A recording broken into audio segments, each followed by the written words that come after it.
Hi, guys. So, I've had a lot that I've been thinking about. And I wasn't sure, honestly, the last few months, since the beginning of the year almost, feeling really, really overwhelmed by everything, if you know what I mean. And I think you do. And not really sure how to address that and not wanting to you know, just put something out there to put it out there, right? But this has been burbling now for a couple of days, and I do think that it might be helpful. Um, there's a book out there called Let Them, which has gotten a bunch of press and media. And I had a problem with that idea. And it's in case you aren't familiar with it, it's this idea of let them, let other people do whatever they're going to do, let them say whatever they're going to say, and you just have to let them and not let it affect you. Now, I am on board for the idea of not letting things affect you, of not having attachment to outcome, as I have said many times over the 100 some odd videos that I have out now. But this idea of let them feels very passive to me. And I can also see some roads that it might go down that wouldn't be so fabulous.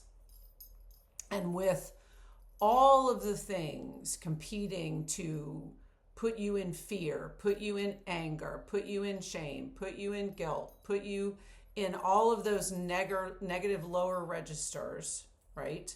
Which are not helpful to us. And I'm not saying they're bad emotions. I'm not saying they're not going to come, okay? And I want to reiterate that. I am not saying there is no such thing as a bad emotion, and when they come, you should acknowledge them, say, hi, anger, here you are. Okay, let me sit with you, allow you to pass and move on. My thing is, don't. And for instance, when the anger comes up, don't react, right? You can feel anger without reacting to it, without saying the thing, sending the text, making the phone call, posting something ugly on social media, right? All of these things are in your control. Don't react. Don't let them take your keys. Crazy people can only drive you crazy if you hand them your keys. Keep your keys. Don't give them your keys. Don't give them your fear. And if you feel anger, great. Here's something to do with it. Instead of saying something, doing something in response to the anger that may not get anywhere, use that anger as fuel to figure out what you can do to give you energy to do something about the thing that you are angry about. Okay? And I'm talking obviously in that case more particularly about, whether it's political events or handling things that you feel are not right. Okay? In the larger world. Now, in terms of our own interpersonal relationships, that can change a bit, right? Because if you feel angry about something within a relationship, that is something that I would again say, don't react, because generally almost any reaction we make out of anger or fear is ends up not being helpful one way or another, right? So if we don't react immediately to our anger, if we acknowledge our anger, if we say, yes, it's here, I ask you to sit with it and figure out where it's coming from and what it's about. Because most of the time we're angry, particularly in relationship, when we feel someone has done something to us or hasn't done something that we wanted them to do. And it's something about us. It's something that we had an attachment to something happening in particular and it didn't happen, and then we get angry, right? We get disappointed, we get angry.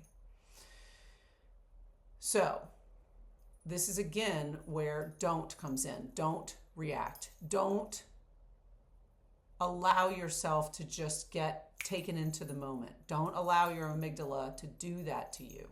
If you feel the switch flip and you feel that flood of anger or panic or whatever it is, I invite you to ground, to breathe, to take a beat, to put down the phone, to not pick up the phone.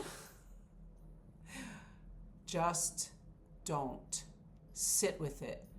Figure out if you can, and don't spend a lot of time doing this. Sometimes we're just mad. Sometimes anger comes up. Sometimes sadness comes up, and we don't even know where it's coming from. That's okay. We can just acknowledge it. We can allow it to be. It will pass. All things pass. Happiness passes, joy passes. How do you make a sad man happy and a happy man sad? Tell him this too shall pass, right? So, remember that joy passes and sadness passes. We tend to, again, and I think I've said this before, think that sadness or anger is never going to pass and that joy is always too fleeting, right? So keep that in mind. Don't react. Don't let them take your keys. Don't let them drive you crazy, whoever they are. Your spouse, your kids, the world, politicians, whoever it is. And I'm not saying do nothing. I'm saying don't react. Don't pour poison into your own body through your own chemistry by allowing yourself to get hijacked by stuff that you can't necessarily control, but you can potentially affect.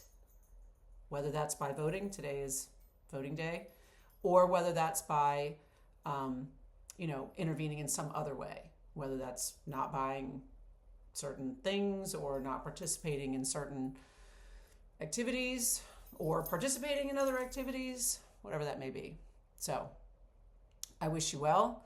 I welcome questions, but my advice is instead of let them, which is sort of like passes our autonomy on, I would say no, don't.